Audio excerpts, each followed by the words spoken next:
Welcome to the Station Wagon. I'm the older brother, Marc. And I'm little sister Julie. This is the podcast where my brother and I give up something we take for granted and tell you how it goes. Buckle up and enjoy the ride.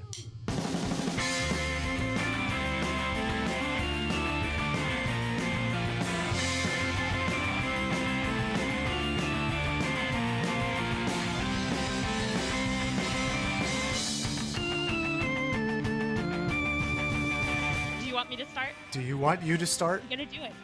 Hi, Okay. Welcome to the Station Wagon podcast, where we investigate something we take for granted, give you the history, the science of it, then we give it up for a couple of weeks and We tell say you how all it of that in our intro, Julie. Why did you have to be redundant? I love to talk, and I'm a little caffeinated. Are you a little caffeinated right now? I'm a little caffeinated, thus the pressured speech. So, God. So yeah, it's all right. It's all right. I'm going to repeat myself, like the gander in Charlotte's Web. Well, that's a good reference. I was thinking Mad TV. There's the caffeinated guy from Mad TV who has like eyes that bulge out really big from his head and stuff. That predates me. Oh, come on. I'm so young. Oh, God. Okay, today we are talking about caffeine. Yes, we're not only talking about caffeine, Julie, but we are going to be giving up caffeine. And just to be clear, this is not just coffee that we're giving up, is it? No, it's not. It's also tea, I don't know, ephedrine, uppers, We're 5-hour energy drinks. We're giving up anything that has 1,3-trimethylxanthine in it. Yes, that's right. I'm going to carry around a little litmus stick to stick in. Really, you are? No. Everything that doesn't have caffeine in it. So we might accidentally drink caffeine if we're not being really smart about about the labels we're reading and stuff. I don't know. That could happen to you, I guess. Yeah, I guess it could. Thanks for that. Yep. That's like a vote of confidence, but not really, right? Not really. Okay. And we have started weaning down because Right. we are aware that there could be some side effects of just going cold turkey. And Right. both of us drink a lot of caffeine. So Yeah. So before we get into the quiz and stuff, Sure. how much caffeine do you usually drink on a daily basis? lately, I've been going way overboard and just kind of been drinking it on and off all day. So I probably have between 4 and 6 cups a day of coffee. 4 and 6 cups of 8 ounces? Maybe a little bit more. Wow, that's a lot. I know, it's too much. I didn't even drink coffee much until I had kids. So that tells you a lot about parenthood. Well, I didn't start doing a lot of heroin until I started having kids. Right. Well, I used to use coffee as a drug. I wouldn't drink it at all unless I was working on my dissertation Mhm. or I was going to a rave or something and had to stay up Come late. on. First of all, Yes. no one's ever invited you to a rave. I have been to a few raves. Those Southern Indiana raves were amazing. Did you have to and wear your shoes? I don't know what that means. Is that like a euphemism? No, it just means in Southern Indiana people don't wear shoes. Oh, hilarious. Thank you. That's a slam on your own self. You lived there longer I than know did. it is. I couldn't help it. That is how I used to use coffee, but lately I wake up very early and then after work I do, parenting stuff and make Mhm. dinner and take care of kids. And so then I've been drinking more coffee when I get home, which has resulted in less than amazing sleep. So I'm pretty excited for this. So yeah, for me, I drink like 2 12-ounce cups of coffee, one when I first get into work and maybe one around 10 a.m. or so. And then during the day, I might have 2 to 3 cans of Diet Coke or Diet Pepsi. I think Diet Pepsi is my preferred brand. Sorry, Diet Coke. Alrighty. And Well, I'll make a note of that. we're looking for sponsors, Diet Pepsi. Great. So yeah, Julie, I mean, that's a lot also. We should cut that down and I'll tell you why in a little bit, but do you want to give me a quiz first? But before we get started, do you ever study for these quizzes? Because you do consistently bad. I mean, did you study for caffeine quiz at all? No. All right, well, let's see how. I drank a bunch of coffee. Does that count? Oh, sure, totally. Okay. And you're juiced up now, right? I'll just up. All right. What color is pure caffeine? Here's 4 choices. Ready? Mhm. Crystalline or like clear, like sugar rock candy. I know what clear means. Okay. Choice 2 is black. Give me more examples. Okay, like a I just window pane, except maybe a little Got it. fuzzy. Yeah. Black, white, or burnt umber, or like rust colored. I'll go with crystalline. It's The white. fuzzy window. Oh, really? Okay. Yes. God. How much caffeine is safe? Okay, this is a multiple choice question too. How much caffeine is safe per the USDA? 100, and this is a daily quantity. 100 milligrams, 400, 700, or 1,000? 400. That's right. You got See, it. That's sciencey, so I kind of knew that one. You kind of knew that one? Okay. Yeah. How much caffeine is in a Starbucks 8-ounce Pike Place brewed coffee? And here's your choices. 60 milligrams, 180, 220, or 375? 220. 180. Okay. I was close. Yeah, so you did terrible at this quiz. You got 1 out of 3 right, and I don't know what they do on that show. Wait, don't tell me. I think you would not get Carl Castle's. I would not get Carl Castle's voice. Good thing I already got it. I know you've achieved. So I wanted to see, based on that 400 limit per day, I wanted to see how much you were actually getting in an 8-ounce cup of coffee. Right. So you were getting, you're having way too much. Both of us are. Yeah, it's not good. Not good at all. Here's just a quiz question for you. After you drink coffee or some sort of caffeine, what's the peak absorption time? Like how many minutes later does it really hit you the best? 30 minutes. That's right. Do you know how I know that? Because of like the 30-minute nap thing? Yes! How do you know about the 30-minute nap? I think you told me. Yes! And so tell us what that is. Okay, the 30-minute nap is the most awesome invention in the whole world. Better than tampons? I think not. Please okay, continue. Probably not. What? That's family friendly. Come on. Yeah, no, it's totally fine. Yeah, we have a lot of vagina and penis stuff in our last episode too. Did we? We did. We didn't say penis. We did. We didn't. We said vagina. I don't remember saying penis. I'm pretty sure. Let's get off the topic. Okay, go on. Right. Yeah, so the 30-minute nap is you basically chug 8 ounces of coffee, you take a couple Excedrin, or you swig some Diet Pepsi, whatever you want. We're not recommending anything. The show would never tell you to go and take caffeine, right, Julie? Oh, no, I'm going to do that later. Oh, and then what you do is right after you take that, you go down for like a 30-minute nap. Close your eyes, rest for a while. Don't do anything. Just relax. Maybe doze off. And when you wake up, you will be buzzing hard from that caffeine. So do you do that? Haven't done it in a long time, but when I have done it, it's awesome. Very interesting. Because it combines both having a nap, which is just the best thing in the world, plus my love of caffeine. I'm interested to hear from our listeners if any of you all do that and how it works. 30-minute nap, yeah. Yeah. That's okay. All right, so history. 900 BCE, Homer makes a reference to a mysterious black and bitter beverage with the power to ward off sleep. Oh, interesting. Do you know what he was talking about? Coffee? Yes. I'm really great. Okay, that's great. All right, good. 1615 to 1721 ACE, or after the Common Era, European travelers to the Near East brought back stories of an unusual dark black beverage, and by the 17th century, coffee had made its way to Europe. Oh, I thought it would have been way earlier than that. No, is that wild? So yeah, in the mid 1600s, in the mid 1600s, and during that time period. So do you know what in Europe, before coffee was brought to Europe, do you know what was probably the most popular breakfast drink? Cocaine. No. Hot cocoa. No, that wouldn't have been hot chocolate either. No. Because that wouldn't have come across. Tea. No, beer and wine. Well, and think about it. I think we talked about this once in one of our other episodes. Because it was cleaner? Yes, because it was cleaner than water at that point. And you could trust it that it wouldn't kill you. Yeah, there's something in that.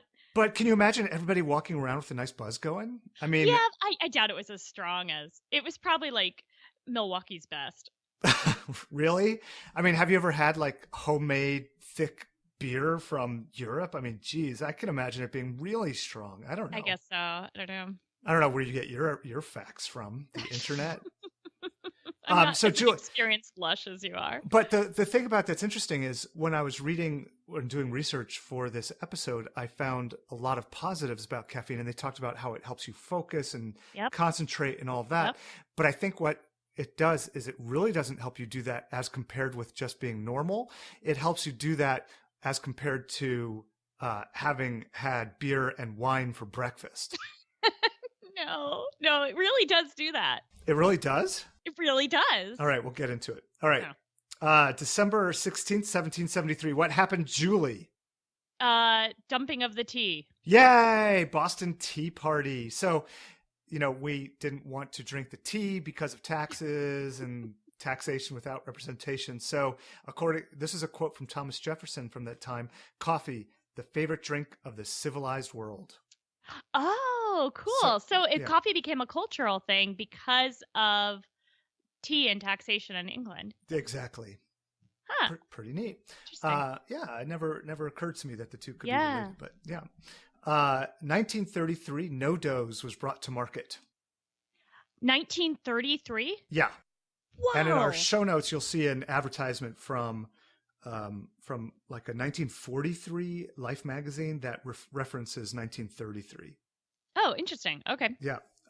So basically, I am getting my data from the internet from a 1943 Life magazine advertisement. So there you go. Perfect. Do you want to take a guess on how many milligrams of caffeine are in each caplet of No Dose? Oh my gosh. I've never taken it before. I would guess 150 milligrams. Oh, you're close. 200. Okay. Yeah, 200. So as much as a strong cup of coffee. Yes, that's right. In one caplet. Right. I mean, just imagine. What's the typical dosage of it? I have no idea. Okay. No clue. I remember we used to take that in college and other times. Yeah, it was super easy to abuse and overdose on that and just get super shaky. 1971. Do you know what happened in 71? That relates to caffeine and coffee? Something that relates to caffeine and coffee. This relates to coffee. I'll give you that hint. My best friend was born. Seattle was a lot of coffee. Seattle. Think Seattle. Starbucks was founded. That's right. The first Starbucks store opened in Seattle's Pike Place Market. Okay, who is Starbucks named after?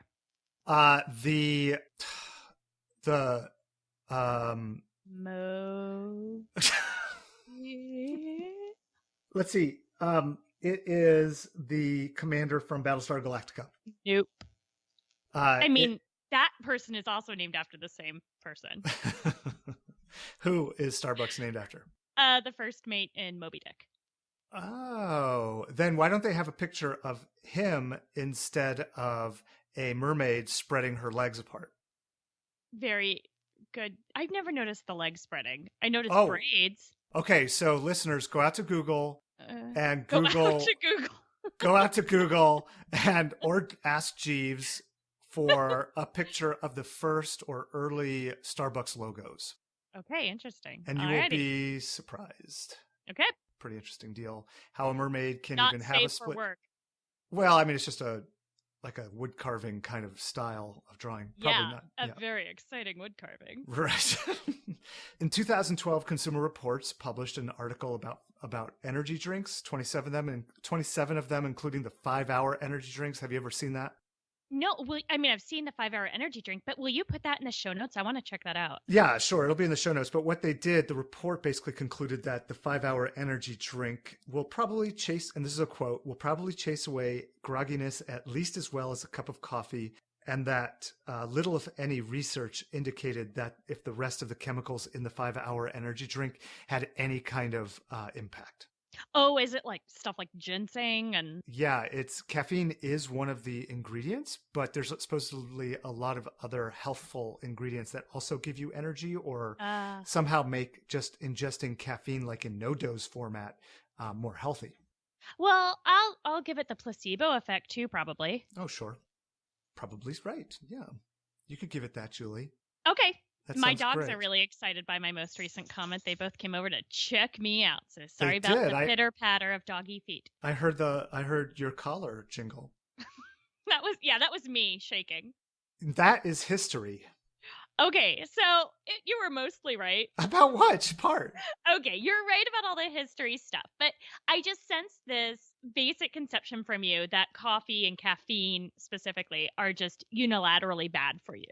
And hold on. What makes you think that? The fact that before you said we would never on this podcast tell you to drink caffeine, and the fact that you said, oh, well, I just said that because caffeine is a literal drug. And and we are not going to go tell people to take some kind of drug that could actually mess them up. And if they overdo it, if they don't follow okay, fair enough. But also that you said that you were doubtful that it really did actually have the attention focusing effect. That is true, unless you compare it to drinking beer and wine in the morning. Right. It is true that you thought that, but it is false that that is a thing. Does that make sense? Okay. Yeah. So coffee gets a bad rap. Caffeine gets a bad rap. In part because, people do overdo it. And it's really easy to overdo it. I think you and I are both examples of that. Mm-hmm. We've been drinking coffee the wrong way because we drink too much of it and we get used to it. There's a lot of bad stuff about Thanks caffeine. for proving my point. You're welcome. Hold your horses. Okay. Hey, Mark, are you pregnant? No. Okay, that's good, because if you were drinking that much coffee while pregnant, it could harm the fetus or even cause spontaneous miscarriage. So, oh my God. That right, anything that causes miscarriage, probably not super duper healthy for Do you know, anybody. Does it matter at what term in the pregnancy you are? Yeah, I'm not exactly sure. And there certainly isn't. Okay, you just said and then you said, no, I'm not sure. Which is it, Julie? Yeah, it does matter, and I don't know which term is the least risky. Okay. That data exists, and I don't know it. Okay. Caffeine is one of those things that you can drink a little bit of it while you're pregnant, for sure, but drinking too much of it is not good. Also, coffee can cause, sorry, I'm going to use those two words interchangeably. Oh, well, hey, if you're going to use caffeine and coffee interchangeably, one thing that I read is that the word caffeine is based on the word coffee. Oh, interesting. That makes sense. Yeah. For me, it's my only source of caffeine usually, except for lately I've been drinking tea in addition. So I guess never mind. My point. When you were younger though, Mom was really concerned with you and your tea drinking in college because she was worried that too much tea drinking was going to discolor your teeth. And that she was really hoping that you were eating something while you were drinking tea so that it would get rid of whatever tea residue that was going to discolor your teeth. Oh, Mom, I love you. If you only knew the things you really should have been worried about. I'm so glad that was what you were worried about for me in college. Aw, that's sweet. I hope I am similarly worried about really small things for my kids and blissfully unaware of the horrible things they're doing. Okay. Hey, I graduated with a good grade point average. That's what matters mostly. That's okay. Right. And brown teeth. And brown teeth, that's right. Okay, so drinking caffeine or consuming caffeine can give you dry mouth, insomnia, which is the biggest, baddest, most important one we'll come back to, and nervousness. Also, for people when you say nervousness, do you mean anxiety? Yeah, but more like state nervousness, and I was just about to say panic attacks too, because and that's very related to anxiety. So there's a couple things that go on when you consume caffeine. Your autonomic nervous system goes into overdrive. So your heart rate's going to increase. Your blood pressure in the moment will increase a little bit. Your muscles will tense up, and that's the same kind of reactions that happen when you're under threat, when you're in that fight or flight response. And so if you are aware of those reactions and you're like, okay, yeah, I'm feeling my pulse raise, but that's probably because I just drank some coffee, then normally that doesn't cause panic attacks. But there's some studies showing folks who are prone to panic attacks, if they drink caffeine without knowing it, then they misperceive those reactions. And so when they feel a stronger heart rate or those palpitations that are common to people with panic attacks, they start worrying about it, which increases panic attack. We could do a whole episode on panic and anxiety, but for folks who've never experienced them before, they feel like you're having a heart attack, and people really honestly believe that they are dying in the moment. They're terrifying. And it's one of those things where your brain kind of is your worst enemy during them, because the more you think about it and obsess about, oh my gosh, is my heart rate increasing, the worse it gets, because it increases that anxiety. And panic attacks that go untreated get worse over time. So for someone who's experiencing panic attacks, one of the first thing we recommend is reducing caffeine, because it just complicates the whole scenario. That's no good. Yep. So the insomnia thing is huge, because sleep is just a major, major, major issue for Americans. It's probably one of our biggest I've heard that issues. everybody does it.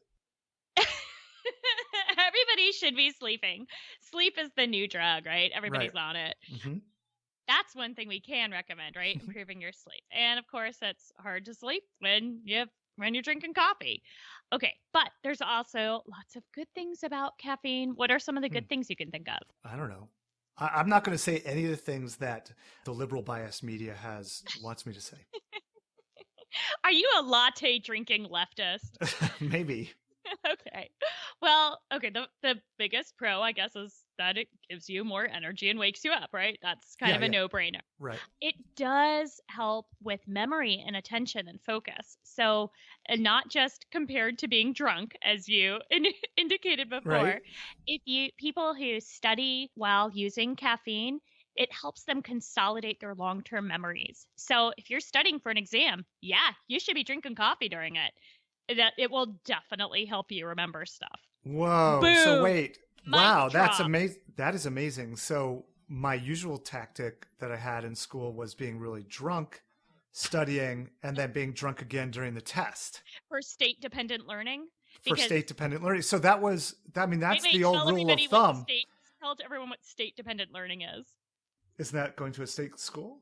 No, okay. State-dependent learning is if you learn something in one setting or one state, you're going to be able to recall it better in that same state later on. So, for example, if you learn something, theoretically, if you learn something while drunk, you'll remember it while drunk better. That's not true.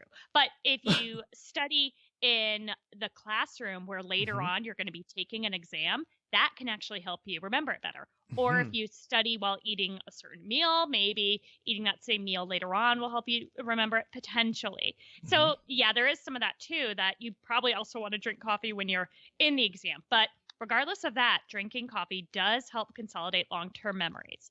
Also, pain relief. Have you ever heard this? No, go ahead.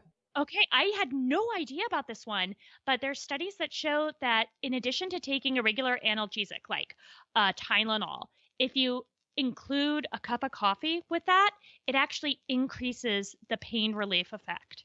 So is that why Excedrin is so powerful? Oh my gosh, I wonder. I don't know. Because it has it's basically Tylenol with caffeine. With caffeine, could be.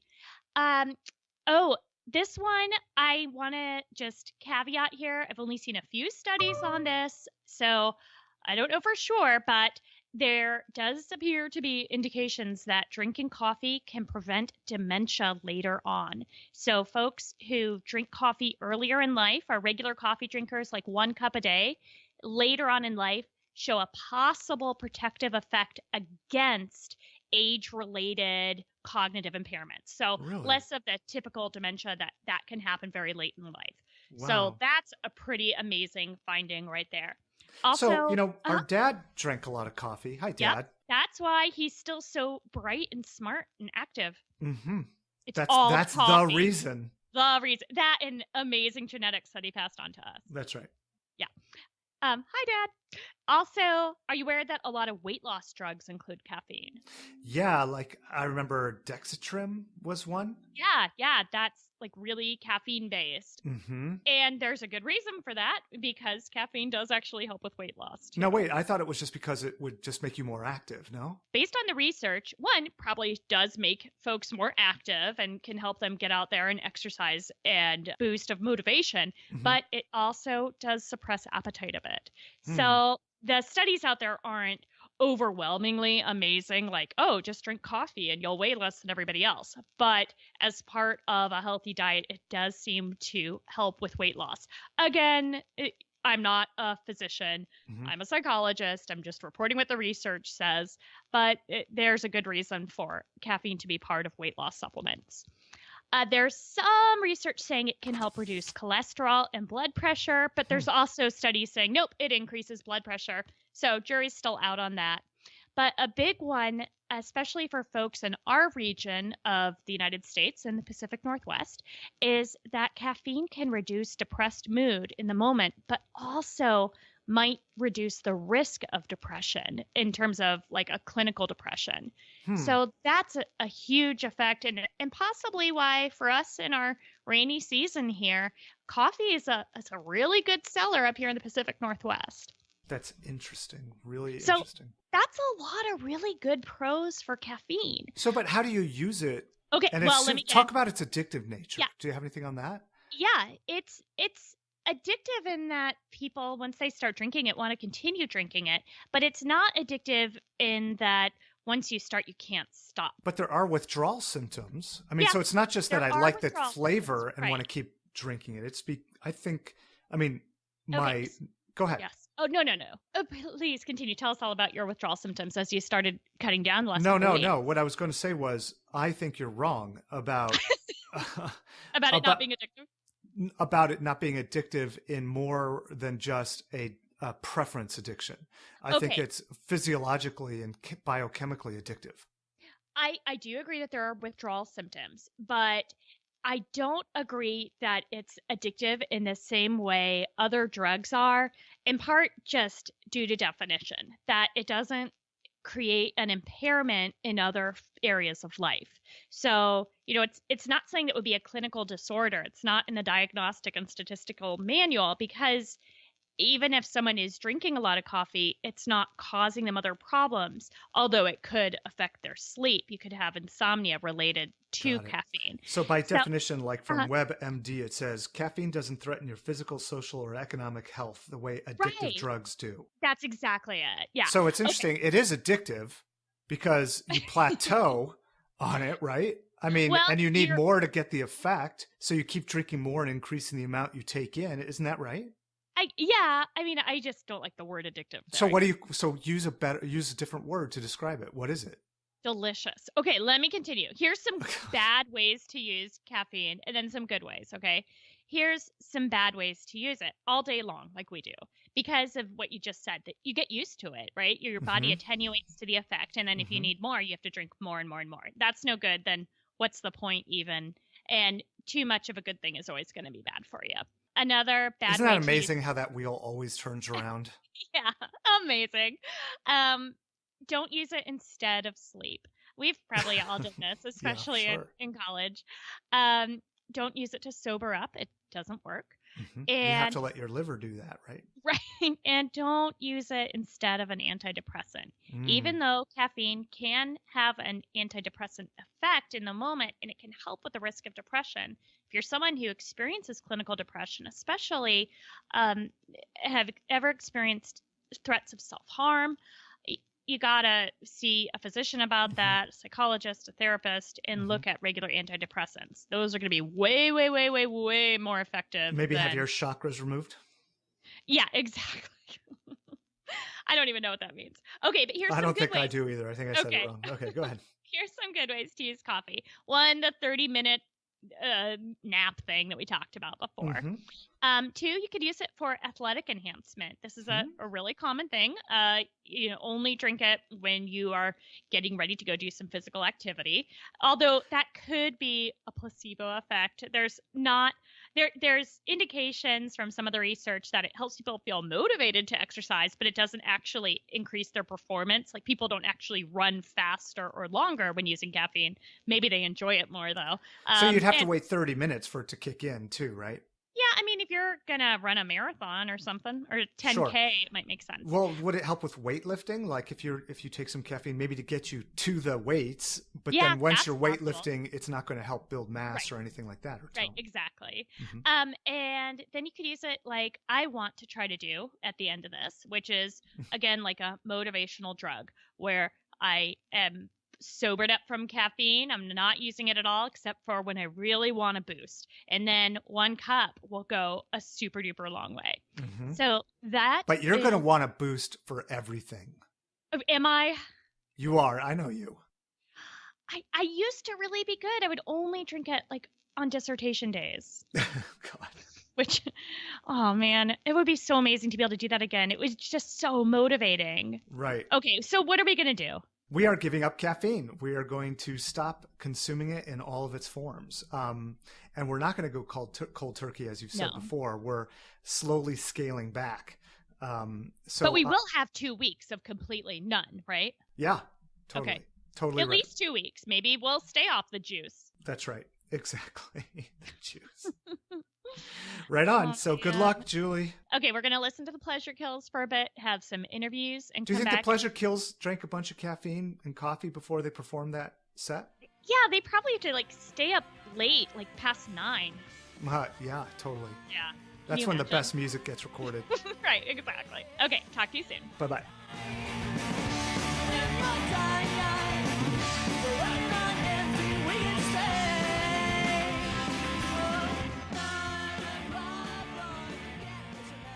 So how long is this experiment with no coffee going to go? I'm not sure. That's disappointing. Why? Because coffee is a mood elevator. It's been shown to be good for your heart. It has very good long-term benefits for you. Okay, so why are you disappointed that I'm not going to be drinking coffee? How does this affect you as you're slurping your coffee while talking to me? If Mama is grouchy, everyone is grouchy. Excellent. I'm never going to drink coffee when I grow up, maybe. Would you ever be able to stop drinking coffee? Oh, sure, I can do anything, but I really would not want to stop. I started drinking a lot when I was in the service, so that would be when I was 22. So it's been 50 some years. Could you stop drinking coffee? Sure. I would just drink Coke instead.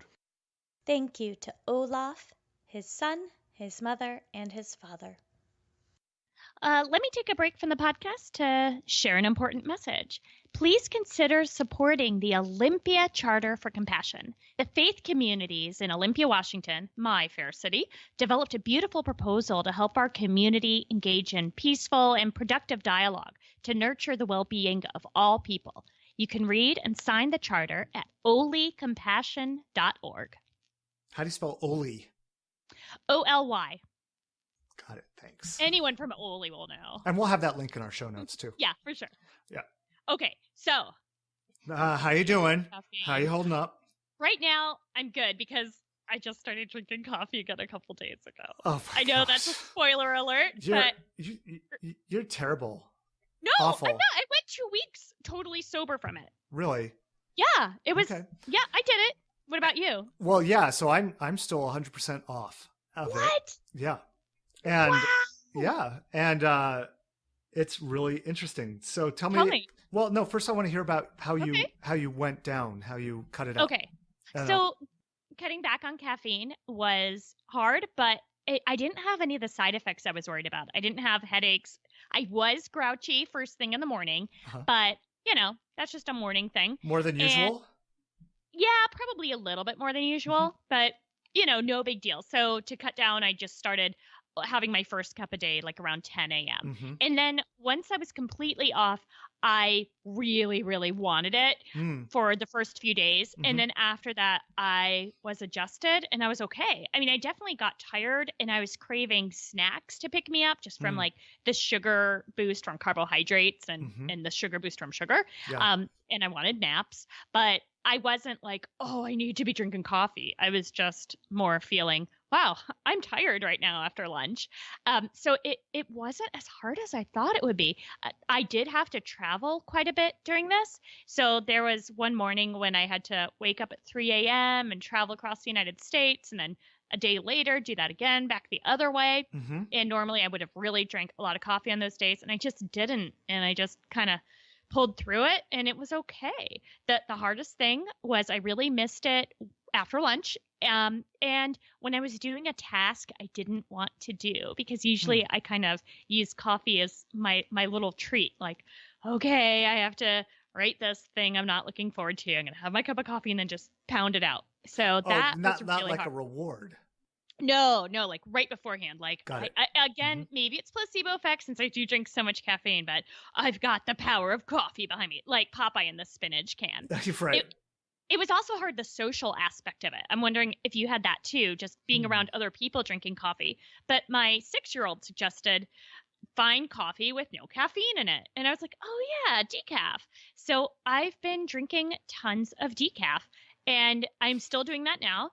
And I like it. It's not quite as delicious, but I don't really have a very refined palate. And then I still get the nice warm effect and the placebo effect and the social aspect of it. The other hard thing was there were a couple times when there was free coffee around. And normally I would just take anything that's free that I like. And so turning that down was a little hard. But overall, it was good. And then I was off the juice and I can get back to my story later if you'd like. Or I can keep going. No, my story is pretty similar. Kendra Okay. tells me that I actually did go cold turkey instead of phasing it out. Oh, 'Cause really? Yeah, because I went from having 2 cups of coffee and 2 or 3 cans of Diet Pepsi every day to having 1 cup of coffee and 1 can of Diet Pepsi to having nothing. Well, I mean, don't so know. I think that's kind of what I did too. You know, I think so too. So Kendra, you know what? I phased it out. Yeah, go suck an egg. Right? Eat my stink, Kendra. We love you. That's a reference from Slug Terra, just in case you didn't get that one. Fair enough. You've made that reference before. I think so. It's a good one. So I did that, and let's see, the first maybe 6 days when I was 100% off, I was getting really bad headaches. Oh, really? You did? Yeah. Oh, I'm sorry. Oh, that's all right. And then, and Kendra says that I was really grumpy, but I don't remember that at all. So That's funny. Poor Kendra. You're like, I'm not grouchy. I just don't like the way this is. that wasn't funny at all. No. I'll cut it out. Okay, good. So I guess I was grouchy, had headaches, and then I also just had that feeling that I really wanted coffee, and I thought that maybe it was just, the ritual of it. Yeah. Right, just having it first thing in Right. the morning and getting the day started, that's whatever. huge. So luckily I work for a company that has a nice coffee robot machine, and instead of getting coffee, I would plug in hot chocolate. Oh, okay. Well, there's still a little bit of caffeine in there, Yeah, so I did that like maybe once or twice. Oh, okay. Yeah, but not very much. There's not a lot of caffeine in it, Right. though. And I did not do any decaf. I gave up. I started drinking like sugar-free diet 7-Up, which at that point, I'm not even sure what it is I'm drinking anymore because Right, there's really totally. nothing in there. So, but yeah, I've been off of it now for probably about 2 weeks or so. And how's your sleep going? I sleep just like normal. I have no problems with well, actually, you know what? I'm sorry. I'm going to take that all back. I've been waking up at around 3 o'clock in the morning, 4 o'clock in the morning, 5 o'clock in the morning. So Really? that's very unusual for me to do that. And I think it's thrown off my sleep schedule. So Right.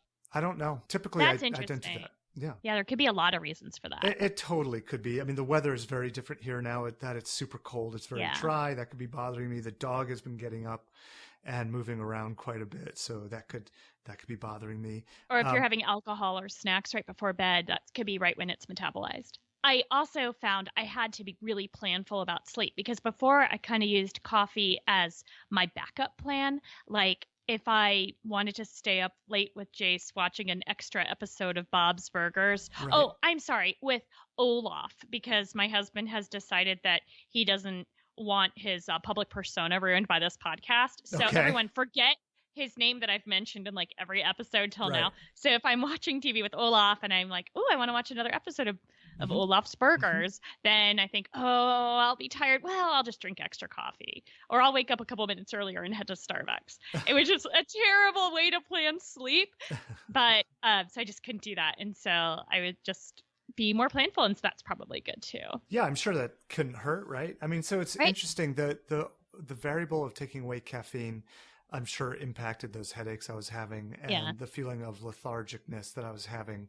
Now I don't feel, I mean, okay, let me put it this way. I could probably go lay down and take a nap right now, but that's kind of how I usually am. Yeah, it is. So, I mean, I don't think stopping caffeine consumption has made me more lethargic or anything. I was also thinking a lot about that notion of focus and maintaining focus. And Yeah. I feel like, I mean, my work has become more stressful and more challenging the last few weeks in good ways, of course. But Unrelated to the caffeine, you mean? unrelated to the caffeine, but I have not felt like, oh my God, how am I going to handle this? I'm barely good. able to exist. No, not at all. I feel nice and shiny. So I don't know what, I'm kind of like apprehensive to try putting caffeine back into my diet because I'm really curious to see if I can manage living a work life. This is not making any sense. I'm really curious to see if I can manage. Can you do it? Yeah, I'm really curious to see if I can manage all of the stressors and things that come my way without caffeine. But why? Well, that's mean, just what- it. Okay, so There's no. I mean, why? Why do it? If caffeine can be good for you in a little bit. right, so that's a really good point. So I have an eye condition there's theories about cause for it. They think it's because of extra cortisol in the body, and one of the Really? ways that cortisol increases is through stress, anxiety, and if you drink a lot of caffeine, that increases stress, anxiety, and cortisol. So it's all this chain. It's all theory. I don't Because think cortisol is released into your bloodstream when your autonomic nervous system goes into effect, like we Right. talked about last time. Right, exactly. So when I was suffering from this condition, like about 5 or 6 years ago, I gave up caffeine, and then a while later, not quick enough for me to have causality, but a while later, Right. I went into remission, and I've been in remission for 5 or 6 Oh. years. So I haven't had any problems with my eyes over that time period. So the one thing for me, the reason why I might want to actually consider giving it up permanently, is because why mess around? Right. No, that makes sense. That totally makes sense. And especially if you don't really trust yourself to stay at a low dosage of it, Mhm. you know? Now, on the Like other that- side, Uh-huh. for the last 5 or 6 years, I've been drinking lots of caffeine and haven't had any other eye problems. Well, So, sure. because Yeah. the theory of caffeine and its relationship to this problem is spurious at best, I think. Right. So for me, I definitely planned to keep up my current consumption rate, which is I got clean from the juice, and now I want to stick with 1 cup a day Mhm. at the most, and probably less on the weekends if I can replace it with a nap or something like that. Mhm. Take more time for nap, Right. but just keep using it for the really awesome boosting effect. So which, how will you decide, when your time is worth caffeine? Okay, so a couple days ago, I had a rough night of sleep because one of my children had a nosebleed in the middle of the night. And so Mhm. I was up with him for a couple of hours because he had trouble getting to sleep after that. And so the next day, I still wanted to be productive at work. Mhm. I went into work at the normal time, didn't drink any caffeine until about 2 o'clock. So after lunch, when, normally everyone is extremely sleepy from, the after lunch thing. And then I had a cup of coffee because I had a lot of work I still had to get done. And I was super amazingly productive and then able to come home and make dinner. And I had been so sleepy before that, which makes sense. And there was I couldn't just take a nap under my desk. So on that day, it was so great to have that. And normally caffeine wouldn't have packed that much of a punch for me because I'm normally drinking it all day long. Right. So yeah, today I did it just now because I had to do some cleaning and I really didn't want to. And so I drank caffeine and did a whole bunch of cleaning. And now I'm podcasting and I'm still in a great mood. So yay, caffeine is a drug. You know what? I think podcasting is a drug. You used it as a reward for cleaning, and podcasting with your brother makes you happy. Oh, that's very, very true. Yes. And, there's also the social lubricant aspect of it. I know a lot of people like to drink alcohol as a social lubricant. That does not work for me. It puts me to sleep. I am not a really fun person to have alcohol with. But I do like myself on caffeine. I'm definitely funnier, wittier, or at least I think I am. So, it's back to those college days of being at the rave, and the thing I was pumped up on was a cup of coffee. That's amazing. So, Julie, would you recommend this to anybody? Yeah, definitely. I like all of our experiments. They're good for just insight building and Mhm. realizing how much you really are drinking. I Mhm. was not as dependent on it as I thought it would be. I thought giving it up would be way harder, way more uncomfortable. It was doable. I mean, I've shot kids out of my body. That was way harder than this. Right. So, in the grand scheme of things, sure, giving up coffee. Also, it's money saving too, by the Sure. way. By the there's way, by the by. By the way. Hi. Also, there's some studies that show that people tend to snack more while drinking coffee. So that can kind of undo some of the weight loss benefits. But Mhm. there are some clear benefits to it. I think using it in moderation is good. I like the whole detox thing I did. I recommend my approach, but I'm looking forward to seeing what happens to you over the next coming weeks and months, and if you stay off it. So you got to keep us posted. Yeah, I totally will. And I would highly recommend it. It's interesting just to see what the before and after effect was. I recommend really journaling it out so Yeah. you can write down your experiences and Let feelings us of know. lethargy and all that kind of stuff. Yeah.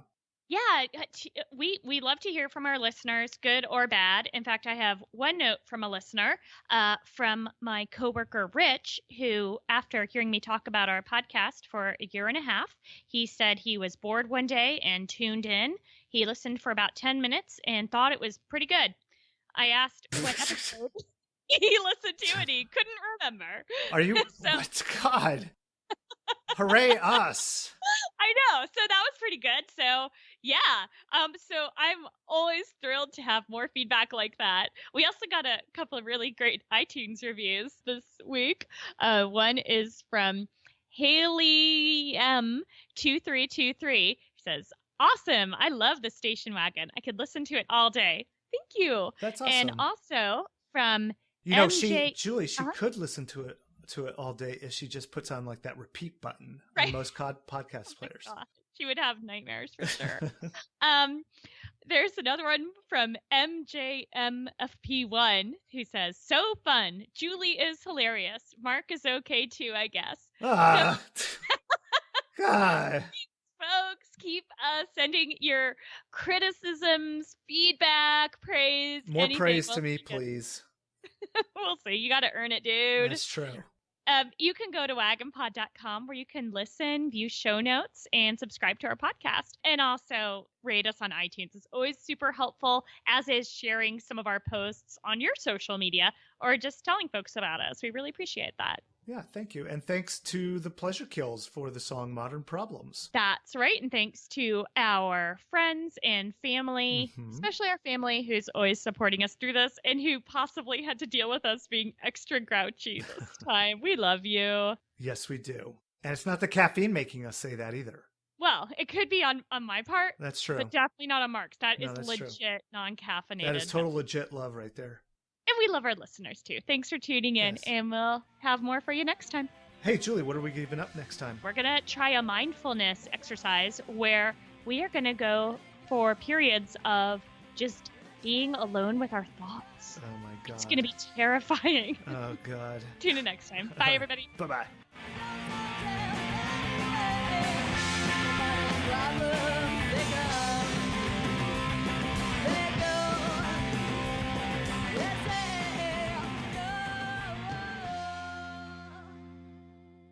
That's not a joke. It's not a joke. No, did I say it was a joke? Yeah. Where's the punchline? The punchline, I guess, is that I don't know how to tell jokes.